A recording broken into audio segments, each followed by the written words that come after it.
สวัสดีครับพี่น้องเขาลงของซ่อนนะฮะอ้าวเอ้ยเลิศค่ะถ่ายบนทันพี่น้องมึงน้อยเดียวเองเห็นน้อยเดียวก็ว่ายุไผ่แบบนางน่ะบ่เลิศไอ้เลยไอหีบโยมาว่าพญาอีแม่บอกให้เลิกกันแล้วไปแม่แน่หมดทันโดนค่ะนั่นแหละตอนนี้ก็เดินทางกลับบ้านแล้วพี่น้องเอ๋ยกำลังครับเพื่อนลงตึกสะดุ้งกำลังอยู่บ้านที่ไรพี่น้องทางบ้านครับพี่น้องเวลาล้างฝนตกยอดบ้านแล้วกลับมาแต่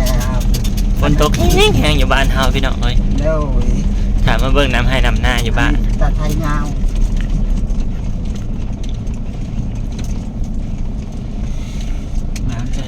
น้ำจะขนาดไหนอยู่บ้านพี่น้องป้า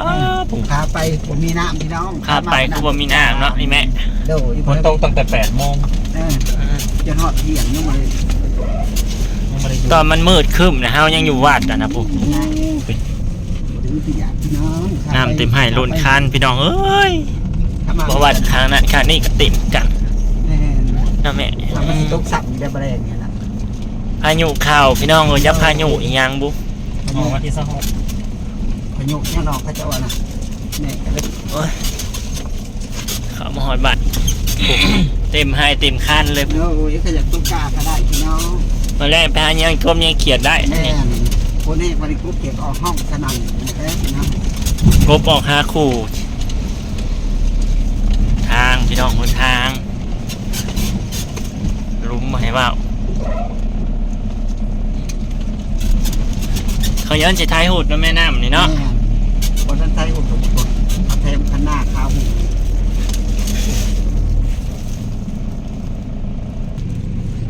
ูแถมคณะยับโจ๊กหลดนูอันนี้ได้ไปหาอาทูน้ำถึงไปเปลี่ยนเสื้อผ้าเจ้ารถกูไปจอดก็เสื้อผ้าเจ้าเดี๋ยวบุญเสือจะไปกอกสองจะไปแล้วนี่น้ำมันเปิด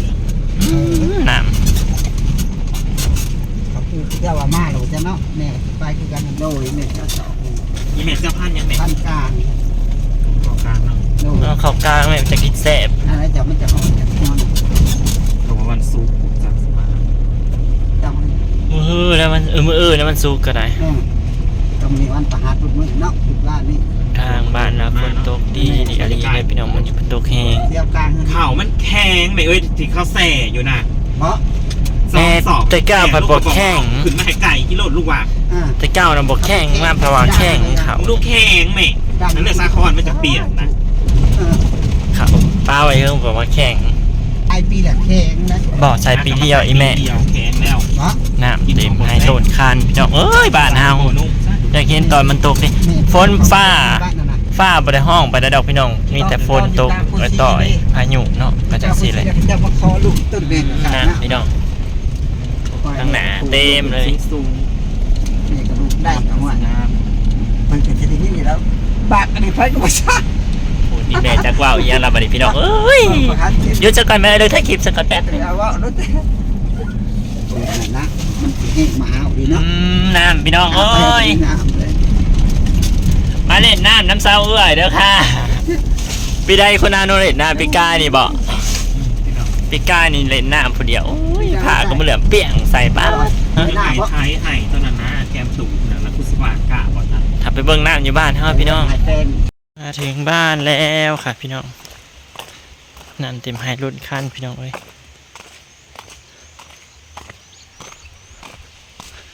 ก่อนอื่นนะก็จะไปเบิ่งเล่าไก่เฮาว่าน้ำท่วมบ่หรือบ่ท่วมพักคุณอามีเกิดแล้วค่ะ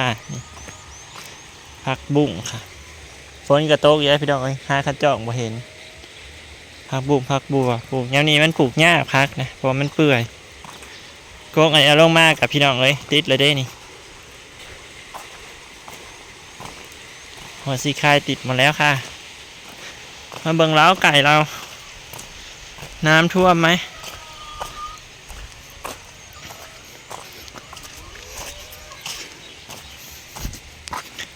น้ำท่วมหรือเปล่าอุ้ยน้ำบ่ท่วมเด้อจ้านี่ราคาเห็ดขอกให้มันไปกับคูณเห็ดขอกให้มันเนี่ยสิน้ำก็ไหลไปตามนี่เลยเบี้ยไม้เบี้ยตอก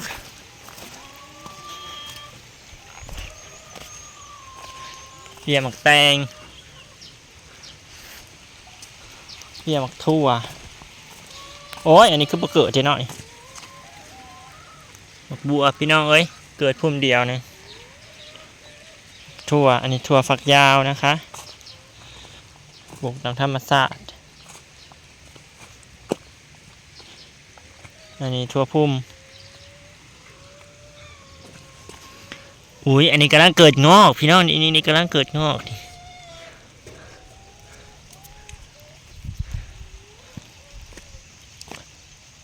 บรรยากาศเนาะพูดคำว่าแนมลงทั้งทุ่งนาผู้พี่น้องทางผู้นาหลุมผู้จะสิงามวิวอันนี้มาเบิ่งน้ำซื่อๆดอกโหล่นไห้โหล่นคันเลยพี่น้องแห้งอะไร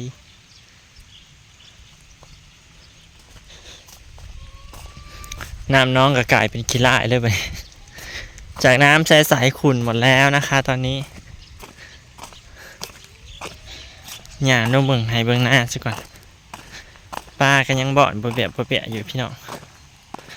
ศาลาริมน้ำนะคะเมื่อแรงมึงมาสัมศิลาไล่เปิดไฟใส่ไปเบิ่งหน้าลุ่มพี่น้องเอ้ยเบิ่งหน้าลุ่มเราจะชี้กระเทิงถ้ากลับมาแต่ไปวัดพี่น้องไปยังบูชาหับสุกยังนี่แหละ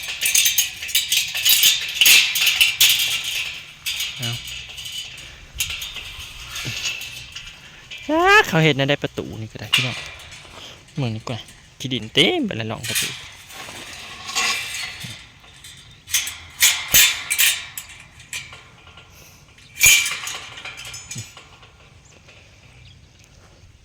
นำเต็มไฮโลนคานเลย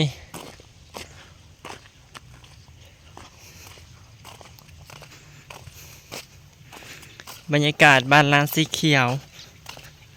ไปเบิ่งทางบ้านเพื่อนก็มาเบิ่งทางบ้านจะคลอดบ่ได้คือกันนะพี่น้อง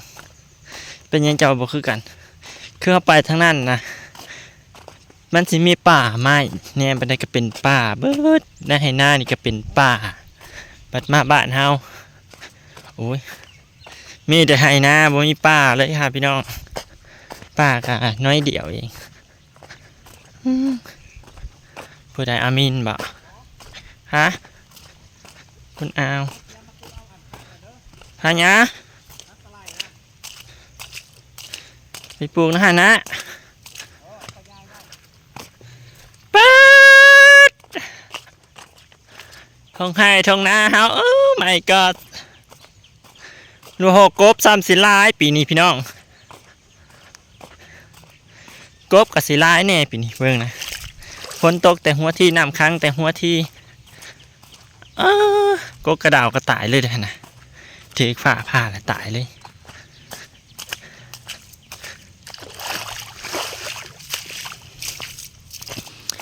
อ้าวไม่กัดน้ำเต็มให้เต็มคัน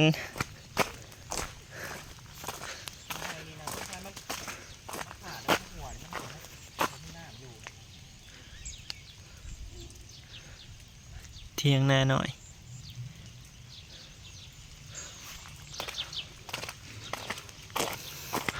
กกกระดาวน่ะตายเลยพี่น้องเอ้ย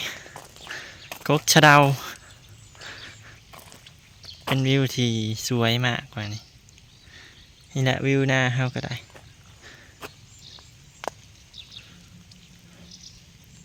หน้าฮานี่ลงไปนี่แมนเบิดพูนหอดกกใหม่เสื่องกกใหม่นี่ลงพี่น้องเสื่องไปเสมือเสเอ่ยลงหอดกกใหม่อย่ามาทางนี้หอดกกมะขาม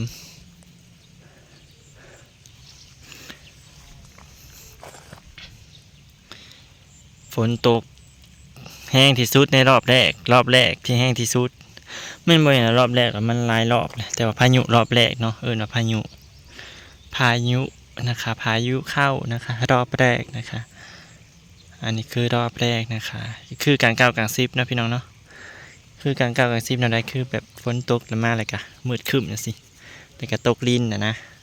ปกติย่ามนี่มันสิเป็นฝนตกลิ้นย่ามนี้มันกะ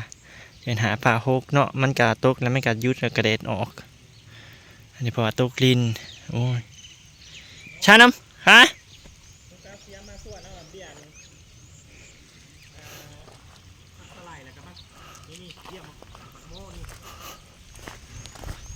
ปลูกมันได้หมกโมนี่นั่งรถมานำทางกะเต็มมีแต่น้ำแต่แทกขักทางก็ได้ได้ใส่ปลาเบียบหัวหอมกลินอายให้หน้าเด้อยากกลับไปซบน้องที่เดินบ้านเราเที่ยงนาหน่อยพี่กายนี่อยู่เที่ยงนาหน่อยพี่น้องเป็นใจสิได้อยู่หรือเปล่า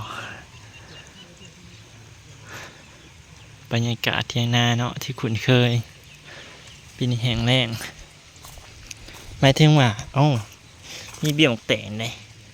บ่แม่นว่าแห้งแล้งฝนบ่ตกเลยพี่น้องมันแบบว่ามันแหมคือแบบมันบ่เป็นธรรมชาติแนวใดวะอีกแนวไปทางใดก็คือแบบบ่มีอีหยังหั้นนะคือว่าเป็นเบิดทีนะเบิ่งงามมากๆก็จะลงอีเลดนึงอันนี้เบี้ยหมกแตงนี่เบี้ยหมกโม่ใส่ว่าแม่นเบี้ยหมกโม่เบี้ยหมกแตงก็เบี้ยหมกแตงกว่าไปชะน้องปะสิลงพาเสียมออกกระตาซะก่อนพี่น้องอยู่หาอันผูกเสียมออกกระตาขึ้นมาเอาคอควายนะคอกควายพี่น้องน้ำขังเลยค่ะนี่เบียร์พักสไลด์นี่คือเบียร์พักสไลด์อันนี้ปลามันขึ้นนี่เต็มอยู่นี่พักสไลด์ค่ะเอาเบียร์มันก็จะไปปลูกอยู่สวนอยู่ลุมเก็บไปใส่แกงหน่อไม้ใส่แกงเห็ดใส่แกงป่าผู้หมักแล้วแต่ผู้หมักใส่ยังก็ใส่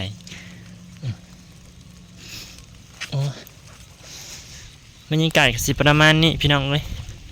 นั่นแหละสิเป็นเทียงอดามนะคะขอเก็บบรรยากาศไว้สักนิดก่อนพี่น้องเนาะแล้วก็สีไปเอาเสียมกับกระต่ายมาใส่ต้นอันเบี้ยไม้ใส่ลงไปปลูกอยู่สวนข้างในนะขอบคุณทุกกำลังใจด้วยพี่น้องเด้อบรรยากาศวันนี้ก็สิประมาณนี้ฝนตกบรรยากาศล้างฝนตกแต่ว่าบ่ท่านเนี่ยเศร้าดอกฝนก็ได้หักล้างฝนตกแจ็คแนวไทยเนาะบรรยากาศล้างฝนหรือว่าวันล้างพายุเขาน้อยนึงล้างฝนหาใหญ่ลงมาเนาะน้ำเต็มให้ล้นคันพี่น้องเลยบรรยากาศบ้านเฮาเตรียมโตนะคะพี่น้องลงไห้ลงนาเตรียมโตอาบ้านกะอะไรก็เตรียมลงดำนาเนาะเลยกะดำนายังแล้วก็สิหาทางไปและไปหาเฮ็ดเวียกเฮ็ดงานพี่น้องก็อยู่นี่กับหมอแม่ก็สิหาเฮ็ดเวียกเฮ็ดงานกะผู้ใดมีงานให้ทำกะบอกในเด้ออยู่ไทยอยู่กรุงเทพเนาะเตรียมตัวจะไปแล้วพี่น้องดำนาแล้วซะก่อนโอเคพี่น้องไปเจอกันคลิปหน้าพี่น้องคลิปนี้ขอไปก่อนเด้อจ้าขอบคุณทุกๆกำลังใจทุกๆการชมนะคะทุกๆการดูเนาะทุกๆกดไลค์นะคะแล้วก็ฝากเบิ่งโฆษณาน้ำเด้อไปซะน้องไปเล่นลูกหลานเล่นโอ้ยหาเก็บจีหล่อชาวได้ลายไปจากเนาะไปหาเก็บจีหล่อเลยปะ